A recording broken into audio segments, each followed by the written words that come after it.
Hi hello ಸ್ನೇಹಿತರೆ, ರಾಜ್ಯದಲ್ಲಿ ನಿಯತ್ತಿಲ್ಲದೆ ಇರೋ ನಾಯಿಗಳು ಬಿ ಜೆ ಪಿಲಿ ಯಡಿಯೂರಪ್ಪ ಅಲಿಯಾಸ್ ಜೈಲಿಯೂರಪ್ಪ, ವಿಜಯೇಂದ್ರ ಅಲಿಯಾಸ್ ನಾಮ ಹಾಕೋ ವಿಜಯೇಂದ್ರ ಅಥವಾ ಡಬಲ್ ಗೇಮ್ ವಿಜಯೇಂದ್ರ, ಇವ್ರದ್ದು ಯಾವುದೂ ನಡೆದಿಲ್ಲ. ಸೊ ನಾನು ಯಾಕೆ ಹೇಳ್ತಾ ಇದ್ದೀನಿ ಅಂದರೆ, 4 ಗ್ರ್ಯಾಜುಯೇಟ್ ಕಾನ್ಸ್ಟಿಟ್ಯೂನ್ಸಿ, ಟೀಚರ್ಸ್ ಕಾನ್ಸ್ಟಿಟ್ಯೂನ್ಸಿ ಎಲೆಕ್ಷನ್ಗಳು ನಡೀತಾ ಇದೆ. ಸೊ ಅದರಲ್ಲಿ ನಮಗೆ ಮೈತ್ರಿ ಧರ್ಮ ಪಾಲಿಸಿದಂಥ ಬಿ ಜೆ ಪಿಯವರು 3 ಅವ್ರು ಇಟ್ಕೊಂಡಿದ್ದಾರೆ, 1 ನಮಗೆ ಕೊಟ್ಟಿದ್ದಾರೆ. ನಾನು ಇದನ್ನು ಮೆಚ್ತೀನಿ. ಯಾಕೆ ಅಂದರೆ ಅವ್ರು 2 ಹಾಲಿ ಗೆದ್ದಿದ್ದಾರೆ, 1 ಗೆಲ್ಲೋ ರೀತಿ ಇದೆ. ನಮಗೆ ಬೆಂಗಳೂರನ್ನ ಬಿಟ್ಕೊಟ್ಟಿದ್ದಾರೆ. ನನಗೆ ಬಿಟ್ಕೊಟ್ಟಿರೋದಕ್ಕಿಂತ ಖುಷಿ ಇನ್ನೊಂದು, ಯಡಿಯೂರಪ್ಪನಿಗೆ ಚಪ್ಪಲಿನ ಬಟ್ಟೆಯಲ್ಲಿ ಸುತ್ತಿ ಹೊಡೆದಂಗೆ ಆಗಿದೆ. ಅಥವಾ ಏನು ಕಲ್ಲನ್ನ ಬಟ್ಟೆಗೆ ಸುತ್ತಿ ಅವನ ಮುಖಕ್ಕೆ ಹೊಡೆದಂಗೆ ಯಡಿಯೂರಪ್ಪ ಆ್ಯಂಡ್ ಪಟಾಲಂ ಬಿ ಜೆ ಪಿಲಿ ಒಂದು ನಿಯತ್ತಿಲ್ಲದೆ ಇರೋ ನಾಯಿಗಳು ಇವು, 10%. ಸೊ ಹಾಗಾಗಿ ನಾನು ಬಿ ಜೆ ಪಿಯವರ ಹೈಕಮಾಂಡ್ಗೆ ಧನ್ಯವಾದ ಅನ್ನೋದಕ್ಕಿಂತ ಒಂದು ಸಮನ್ವಯ ದಲ್ಲಿ ಅವರು ನಮಗೆ 1 ಸೀಟ್ನ ಬಿಟ್ಕೊಟ್ಟಿದ್ದಾರೆ. ಬಟ್ ನಾವು 2 ಕೇಳ್ಬೋದಿತ್ತು, ಬಟ್ ಅದು ನಮ್ಮ ಧರ್ಮ ಅಲ್ಲ. ಸೊ ಹಾಗಾಗಿ ಬಿ ಜೆ ಪಿಯವ್ರಿಗೆ ಈಗಲೂ ಹೇಳ್ತಿದ್ದೀನಿ, ಸುಮ್ಮನೆ ನಾವು 150 ಗೆದ್ದು ಬಿಡ್ತೀವಿ, ಕಡ್ದು ಕಟ್ಟೆ ಹಾಕ್ಬಿಡ್ತೀವಿ, ನಿಮ್ಮ ಯೋಗ್ಯತೆಗೆ 2008ರಲ್ಲಿ ನಾವು ನಿಮಗೆ ಅಧಿಕಾರನ ಕೊಡದೇ ಇದ್ರೂ ನಿಮಗೆ ಬಂದಿದ್ದು 110.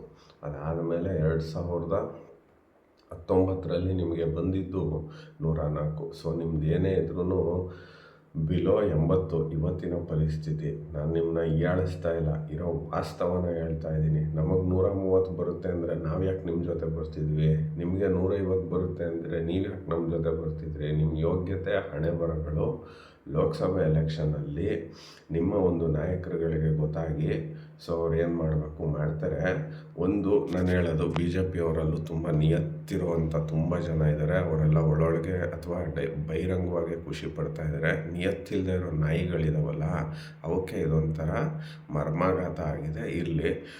2ನೇದು, ಇಲ್ಲೂ ಜೆ ಡಿ ಎಸ್ಸಲ್ಲೂ ನಾವು ಅವ್ರನ್ನ ಕ್ಯಾಂಡಿಡೇಟ್ ಮಾಡ್ತೀವಿ, ಅದು ಸರ್ವೇ ಸಾಮಾನ್ಯ. ಆದರೆ ಅದೇನು ಮಾಡೋಕ್ಕಾಗಲ್ಲ. ಬಹಿರಂಗವಾಗಿ ಹೇಳಿಕೆಗಳು ಕೊಡೋದು ಮಾಡೋದು ಅದು ಸರಿ ಹೋಗಲ್ಲ.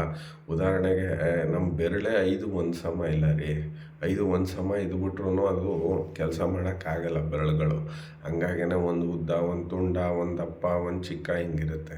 ಅದೇ ರೀತಿ ಒಂದು ದೊಡ್ಡ ಪಾರ್ಟಿ ಅಂತ ಭಿನ್ನಾಭಿಪ್ರಾಯಗಳು, ಒಂದು ಸಣ್ಣ ಪಾರ್ಟಿಲೂ ಭಿನ್ನಾಭಿಪ್ರಾಯಗಳು ಎಲ್ಲ ಇರ್ತವೆ ಅಂತ ಹೇಳ್ತಾ, ಸೊ ಬಿ ಜೆ ಪಿಯವ್ರಿಗೆ ಒನ್ಸ್ ಅಗೈನ್ ಮರ್ಮಾಘಾತ ಕೊಟ್ಟಂಥ ಬಿ ಜೆ ಪಿ ಹೈಕಮಾಂಡ್ಗೆ ಧನ್ಯವಾದನ ಹೇಳ್ತಾ, ಸೊ ನಮಗೂ ನಮ್ಗೆ ಇಷ್ಟ ಬೇಕು ಅಷ್ಟೇ, we are ready for anything. But ಈ ಸರ್ಕಾರ ಹೋಗಬೇಕು ಅನ್ನೋ ಒಂದು ಕಿಚ್ಚಿಗೆ ಕುಮಾರಸ್ವಾಮಿಯವರು ಮೈತ್ರಿ ಧರ್ಮದಲ್ಲಿ ಏನು ಬೇಕಾದರೂ ಮಾರ್ಪಾಡು ಮಾಡ್ಕೊಳ್ಳೋದಕ್ಕೆ ಅವರು ಸಿದ್ಧ ಇದ್ದಾರೆ. And then state B J P ಲೆಕ್ಕಕ್ಕೂ ಇಟ್ಕೊಂಡಿಲ್ಲ ಸ್ಟೇಟ್ ಅವ್ರನ್ನ, ಸೆಂಟ್ರಲ್ ಅವರು. ಸೊ ಹಾಗಾಗಿ ಕುಮಾರಸ್ವಾಮಿ ಪವರ್ಫುಲ್ಲಾಗಿ ಅಲ್ಲಿದ್ದಾರೆ. 2ನೇದು, ಕುಮಾರಸ್ವಾಮಿ ಅವರು ಸಿ ಎಮ್ ಕೊಡಲಿಲ್ಲ ಅಂದ್ರೂ ಡೆಪ್ಟಿ ಸಿ ಎಮ್ಮು ಒಂದಷ್ಟು ಪೋರ್ಟ್ಫೋಲಿಯೋಗಳು ಕೊಡ್ತಾರೆ, ಒಳ್ಳೆಯದಾಗುತ್ತೆ. ಫಸ್ಟು ಸರ್ಕಾರ ಬರೋದನ್ನು ನೋಡೋಣ, ಆಮೇಲೆ ಮಿಕ್ಕಿದು ಮುಖ್ಯಮಂತ್ರಿ ಯಾರು, ಉಪಮುಖ್ಯಮಂತ್ರಿ ಯಾರು, ಇನ್ನೊಬ್ಬ ಯಾರು, ಮತ್ತೊಬ್ಬ ಯಾರು.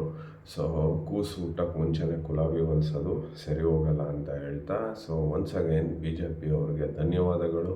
And then J D S ಅವ್ರಿಗೆ ಬೆಂಗಳೂರನ್ನ ಬಿಟ್ಕೊಟ್ಟಿದ್ದಾರೆ. ಈ ಬಾರಿ ಗೆಲುವು ಖಚಿತ.